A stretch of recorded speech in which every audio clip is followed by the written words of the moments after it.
En octobre 2020, l'épidémie de coronavirus n'est toujours pas vaincue. Malgré un été relativement tranquille, les infections repartent de plus belle à la rentrée et le Congrès national des pharmaciens est reporté. Les officinaux restent en première ligne et une nouvelle mission de prévention leur est confiée dans le cadre de l'opération Tester, Alerter, Protéger. Fin octobre, les pharmaciens et les préparateurs sont autorisés à pratiquer des tests rapides d'orientation diagnostique antigénique pour dépister les personnes infectées par le SARS-CoV-2. Là encore, la profession va se retrousser les manches et tester massivement, quitte à installer des barnums à l'extérieur des officines. Depuis le début de la crise, la contribution incessante des officinaux à l'effort de guerre, pour reprendre la terminologie présidentielle, n'aura pas échappé à la population ni à l'exécutif qui reconnaît l'importance cruciale du réseau pharmaceutique, capable de se mobiliser et de s'adapter très rapidement. Un second confinement national, moins restrictif que le premier, est décidé à partir du 29 octobre et est remplacé le 15 décembre par l'instauration d'un couvre-feu. Pendant ce temps-là, les pharmaciens démarrent, mi-octobre, une campagne de vaccination antigrippale qui restera dans les mémoires. On a même réussi à faire 400 000 vaccins en une seule journée, le premier jour de la vaccination. Il y a eu un afflux extrême auquel on ne s'attendait pas. On a fait face, donc 400 000 vaccins sur une seule journée. Les pharmaciens vaccinent à tour de bras et écoulent leur stock en quelques jours, voire en quelques heures, et ont à leur grande âme toutes les peines du monde à être réapprovisionnés. Désormais, les officinaux veulent aussi vacciner contre la Covid-19. Mais il est bien certain que, à cause aussi des salles d'attente, des rendez-vous et aussi des autres patients que les médecins ne pourront pas prendre s'ils ont ces patients-là, il faut ouvrir la vaccination aussi aux officines. Nous avons la chance d'avoir 20 000 officines de pharmacie réparties sur le territoire national qui ont le même matériel que celui-ci. Donc ça permet de répartir les doses de vaccins uniformément sur le territoire.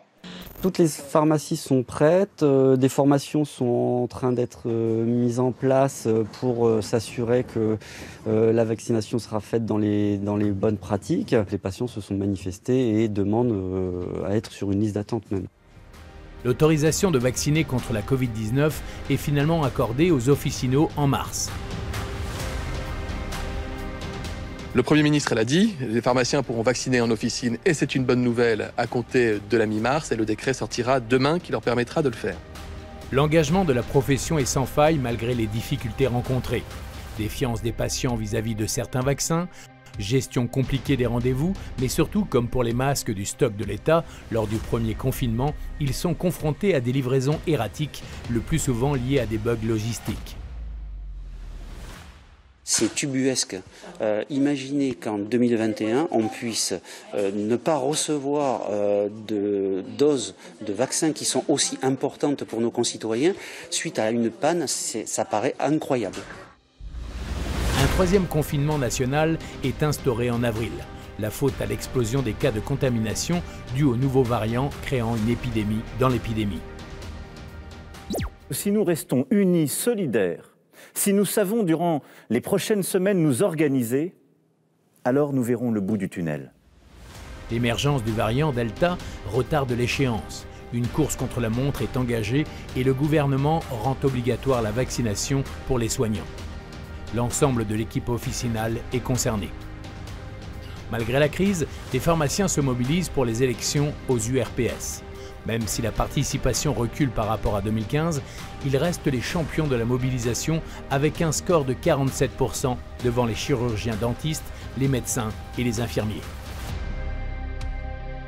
Mais surtout, ce taux est bien supérieur à celui enregistré lors des dernières élections municipales et lors des élections départementales et régionales de 2021. Le scrutin des URPS est largement remporté par la FSPF qui, avec près de 59% des voix, améliore significativement son score de 2015.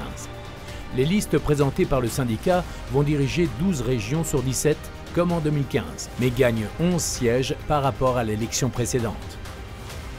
Pour la FSPF, cette victoire est aussi celle des pharmaciens qui ont plébiscité le programme que le syndicat a construit avec eux. Comme il s'y était engagé pendant la campagne, le syndicat demande l'ouverture de négociations pour une nouvelle convention avec l'assurance maladie. L'objectif de la fédération, comme je l'ai expliqué dans la campagne, est d'avancer cette négociation conventionnelle, de telle manière à avoir une nouvelle convention pour l'automne, pour la fin de l'année en tout cas, pour qu'elle puisse être mise en œuvre au 1er janvier de 2022, avec une nouvelle convention qui embarque donc des notions de revalorisation, les notions de soutien aux officines de proximité, et puis la pérennisation de toutes ces missions de santé publique qui sont notre quotidien pendant la crise Covid.